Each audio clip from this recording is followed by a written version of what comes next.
Guys, welcome back. It is a gorgeous afternoon here in my home state of North Carolina, and we are going to be throwing an audible today. The deer that I shot and missed the other day, the 8-point back down here behind my house, I shot and missed this deer. If you guys are new to the channel, I shot and missed this 8-point buck. I didn't get it on film because I was actually walking in to a stand and the deer ran up on me. I sat down on the ground, knocked an arrow, and tried to shoot him with nothing but my fingers. Didn't have a release on, and I would have killed him, but I hit a limb in between me and him, and it shattered my arrow. Just a series of unfortunate events. So essentially, I backed out of this area and went back down there today to check the camera in the middle of the day at like 12 o'clock, 12:30, 1 o'clock, and pulled the camera, and this deer has shown back up in the afternoon hours, which that's whenever I shot at him, was in the afternoon. So the only issue is I have a stand on a hardwood ridge up here, and then I have a stand on the edge of a field. If you've been keeping up with the channel, you've seen me hunt the edge of this field. Where this deer is showing, well, actually the stands are kind of in a line. Where this deer is showing up at is over here beside the field, to the point to where I cannot see him from this stand, even though I'm only probably 35 or 40 yards away from where this deer is showing up at. The deer is coming up out of this bedding area, popping in front of the trail camera, and then turning and going up into the hardwoods, going towards the top stand. But the issue is he's not coming to that top stand that's in the hardwoods until way after dark. So I'm already on my way out of this stand when I hunt there by the time this deer is moving through. So what I'm going to do is I'm actually going to take a climbing stand, and I'm going to go down into this bottom, and I'm going to pick a tree, climb it somewhere in between those two spots where I think that I have a good opportunity of this buck crossing in between. Hopefully this beautiful, beautiful 8-point is going to step out, and I'm going to be able to shoot the biggest buck I've ever killed off of my property here in North Carolina. Kill bigger deer, but not off this specific property. So fingers crossed, guys. And there's a good chance if Big Nanny Doe comes by, she's getting whacked too, because whew, see that, baby? Trigger finger is itching, baby. So you never know. Big mature doe comes through, she's liable to catch a swacker right in the rib cage. So let's go down here and get set up. Have some fun, guys. Thanks for hanging out with me today. So this is my setup of how I'm going to be carrying this in. Obviously you can tell I've got a big book bag here, and I've just got it strapped around the back of this. Everything's buckled up, ready to go. I've decided I am going to walk all the way down. I'm going to walk to the stand. I've got a little bit of wind blowing, so it'll cover my movement. I got to grab my phone. It's on the charger. Put this on my back. Grab the Hoyt, and then we're going to get down there in the woods and get set up, guys. So.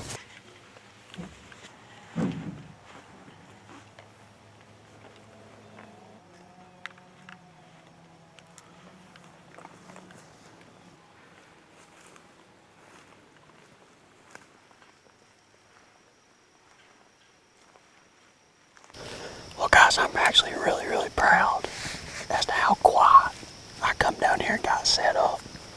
People take for granted how great moving 20 or 30 yards away from that ladder stand you've been hunting. You can have a lot of success doing that because those deer get used to you being in that one spot. And if you can throw them off just a little bit, throw them the curveball, a lot of times that's all it's going to take, and that's what I'm hoping is going to happen tonight.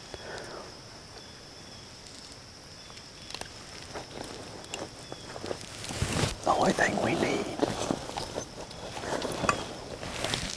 is for him to show up in the daylight. I think if he shows up in the daylight to come and feed on the corn pile, I think he's going to catch an arrow. I got a good feeling about it.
if you guys could tell or not how many does came in right there. That was the biggest doe of them all. She was the first doe to come through. And man, they popped out. They were just all like right here. I mean, I wasn't moving, and one, you know, that one buck, maybe she just looked right up at me. And I mean, that's pretty much it. Well, when she freaked out, she blew. Well, like the bulk of them all took off running. And the first one that come through, which was the biggest doe, she kind of went up. She kind of went up into the woods. Well, I was sitting here waiting. And I heard her come back down the hill. And I was like, oh man, she's getting whacked. You take a big old nanny doe that comes in and busts me like that. I'm putting some back straps in the freezer, baby. She crashed right over there pretty hard. I'm pretty sure she's laying. I think she's laying in the creek. Just absolutely smoked her too.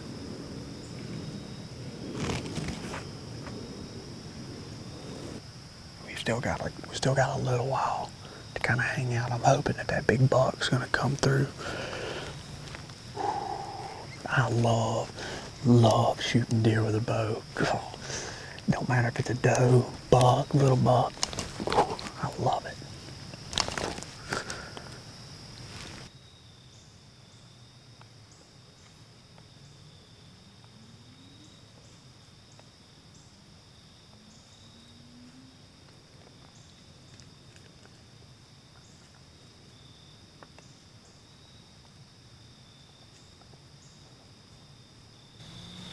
We got some tracking and some dragging to do, baby, so let's go find this doe. All right, guys, so back up here at the truck. Instead of taking the truck all the way down there, I'm gonna load the four-wheeler up. I'm just gonna take it straight down the four-wheeler path that I walked in. These deer are used to hearing this four-wheeler come in and out when we go and put corn and stuff like that and check cameras. So I figured it's gonna be a little more natural for them to hear the four-wheeler going down through there versus the truck. Let's hop on the four-wheeler and go down there and take a look, see if we can find her.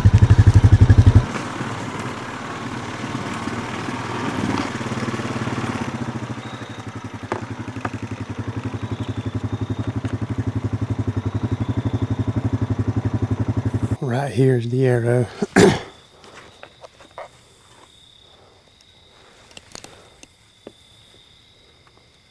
Good lung blood all the way down. Nice thick bubbles all over it. And like I said, I'm pretty sure this doe, she's not going to be too far.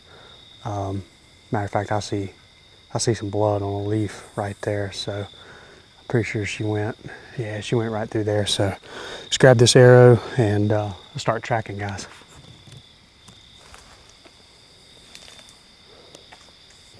All right, guys, so right here we got a piece of lung.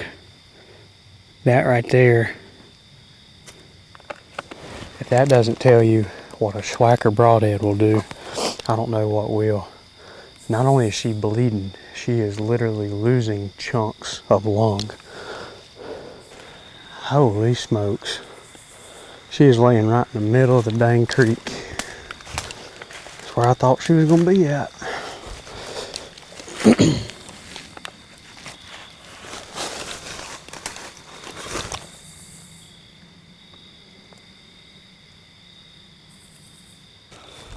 Alrighty, guys.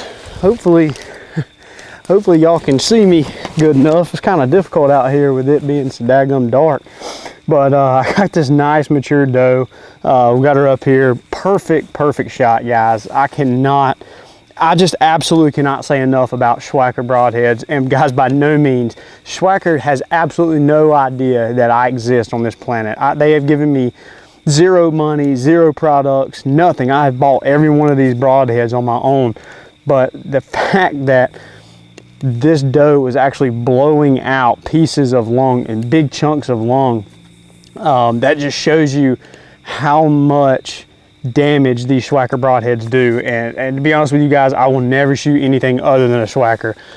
God forbid, unless they stop making them for some reason, I will shoot them from now until I can't draw a bow back anymore, or until I'm unable to hunt. But guys, what an awesome, incredible, just all around awesome day of hunting, man. Yeah, I don't even know how many does it was that came in there. You know, this doe right here, she popped out first, and then there was probably 6, maybe 7 more does in behind her, and they all just kind of came out at once, and really and truly, they all kind of caught me off guard. And the biggest doe, when I replayed the footage and was kind of looking back on where I shot her at, the doe that busted me, she was actually probably the biggest doe out of all of them, with this doe here being the second. At first, I thought this was the biggest doe, but I'm pretty sure the one that busted me, she was probably the bigger of the group. But it was kind of cool how it happened. I mean, the big doe blew, and all the does took off running back into the woods, and this one doe kind of ran back over to the side. And in my head, I was kind of saying, well, man, if I'm that other doe over there, I'm going to go back the way I came from. So I kind of left the camera and stuff rolling and was like, well, hopefully she comes back. Well, I heard a twig snap, and sure enough, here she comes. So it was kind of a fast draw and shoot, try to get the camera on her. A lot of moving parts had to happen in a really short amount of time. But she come walking out 20 yards, broadside. I drew, just absolutely, you couldn't draw it up any better other than the does blowing at me. But like I said, this is one of the properties that I told you guys at the beginning of the year.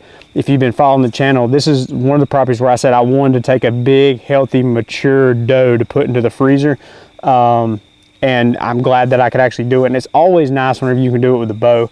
Like I said, guys, there's big mature does that are too smart for their own good. You need to take them out of the herd. It's going to help you when the rut comes around.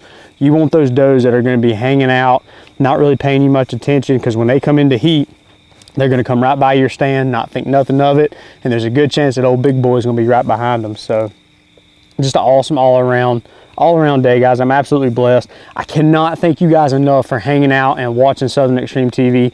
Guys, it means the absolute world to me. I've been getting so much positive feedback this season, probably a lot more than what I have in past seasons.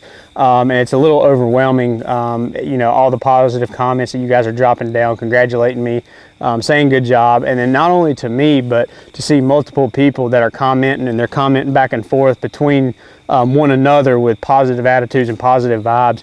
Guys, I don't like the people that get on there and comment, you know, mean or harsh things, even if it's at me, but not just me, but other people as well. So it really makes my day whenever I can go through my comments and see everybody just getting along, and everybody, you know, wishing everybody good luck and saying congrats. So I can't speak enough to how much it means for you guys to watch my channel. If you enjoyed what I've got going on here at Southern Extreme TV, maybe you're new to the channel, if you would hit that subscribe button in the top left corner. I'm trying to produce videos every single week for you guys, especially now that deer season is in.